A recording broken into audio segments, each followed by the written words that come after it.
L'histoire de Masergy est assez simple. Elle a été créée dans les années 2000 au Texas, sur une raison très simple, c'est que le marché de télécom devenait de plus en plus complexe et il y avait des process de plus en plus longs. Donc deux personnes ont réussi justement à simplifier l'architecture et à développer une solution qui soit end-to-end très simplifiée. Et puis depuis 6 ans, le marché s'est développé en Europe avec la création du bureau au UK. Et depuis 14 mois, en fait, on a lancé 2 nouveaux marchés, la France et le Benelux. Après avoir débuté l'activité aux États-Unis, l'avoir créé en UK, la France était un marché, une suite logique.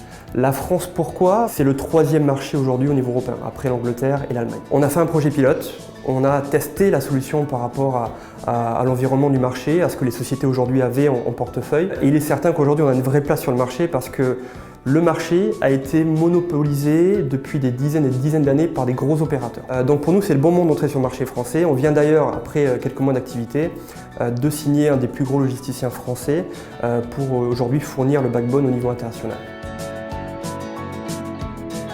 Quand on regarde le marché du télécom, d'un point de vue B2B, d'un point de vue entreprise, on voit qu'il y a des industries comme la banque, comme les airlines qui ont été impactées par la disruption. Donc il y a de nouveaux acteurs qui sont arrivés, qui ont proposé une alternative fraîche, crédible et élastique. Sur le marché du télécom, donc si on sépare le marché télécom en 2 parties, il y a une première consommateur final qui a été impactée avec le bouleversement Free, et donc qui a changé la vie de millions de Français.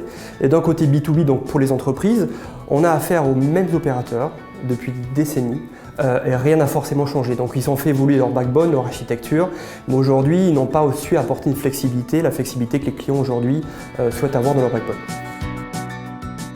On est par exemple le premier opérateur au niveau mondial à avoir développé une technologie qu'on appelle le Software Defined Networking, SDN. C'est tout simplement avoir la capacité de rendre le réseau élastique, flexible, de monter la bande passante en cas de testing d'application, disaster recovery ou réplication data center et de le redescendre et le remettre au terme initial une fois que l'événement est terminé. Ce qui permet effectivement d'avoir une solution pay as you go et donc d'avoir capacité justement de customiser l'architecture et de redonner l'architecture dans les mains du leader IT et non pas la contrôler d'un point de vue opérateur. Et donc il y a beaucoup de raisons qui ont fait qu'aujourd'hui on a le meilleur indice de satisfaction client du marché télécom B2B parce qu'on a su aujourd'hui adapter le message, les besoins et les rendre dans une architecture la plus flexible et simple possible pour le consommateur.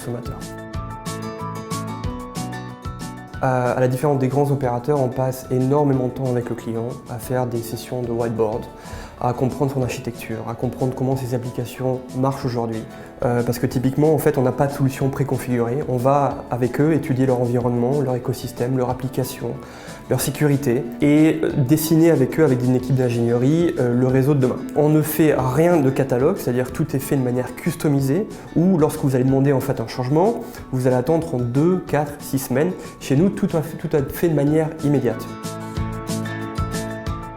Aujourd'hui, on travaille sur différentes industries, quasiment toutes. On a par contre un focus particulier sur la pharma, sur le manufacturing, sur la partie financial services, sur le transport, sur la logistique et sur le média. Alors le profil type, c'est d'avoir une société française avec un siège en France, qui a une présence aujourd'hui internationale avec des bureaux à connecter à travers le monde et qui va aujourd'hui se dire que les technologies bougent tellement rapidement, évoluent très rapidement, qu'il a besoin d'avoir un réseau qui soit flexible et élastique pour accompagner justement le business et être certain de répondre à toutes les initiatives. Les technologies évoluent tellement rapidement qu'aujourd'hui le DSI doit suivre ce mouvement-là. Donc on voit l'explosion du cloud, on voit le big data, on voit l'analytique. Donc toutes ces tendances vont aujourd'hui impacter le rôle du leader IT, du DSI, du directeur du network. Alors ça fait 2 ans qu'aujourd'hui on investit sur le Cloud Expo à Londres et c'est un événement aujourd'hui qui est unique sur le territoire. Quand l'événement a été ouvert sur le marché français, donc à Paris, pour nous c'était une suite logique. Donc c'est un événement intéressant parce que d'un côté vous pouvez rencontrer des prospects, vous pouvez recroiser vos clients, vous pouvez également trouver des nouveaux partenaires qui vont vous aider à développer les solutions sur le marché français. Et derrière vous avez aussi accès à des décisionnaires. Donc ça c'est la partie la plus importante d'un point de vue vendeur technologique. C'est que derrière vous avez accès à des gens qui ont le projet dans les mains, qui ont le budget et qui ont capacité à faire bouger les choses. On a lancé il y a quelques mois au niveau global une offre qu'on appelle Network Function Virtualization, ce qu'on appelle aussi NFV, et qui permet aujourd'hui de virtualiser tous les hardware qu'on va plugger à l'intérieur du network, comme le routeur, le firewall. Côté opérateur, c'est une excellente nouvelle et c'est le futur du réseau parce que derrière, envoyer, expédier des hardware à l'autre bout de la planète, c'est des fois, évidemment, c'est coûteux et puis il faut les configurer, les réceptionner et les réparer en cas de problématique. Côté client, ça va permettre de connecter les data centers et les bureaux beaucoup plus rapidement, de faire cette configuration de manière beaucoup plus simple et donc ça va totalement changer la façon avec laquelle on va pouvoir délivrer la performance.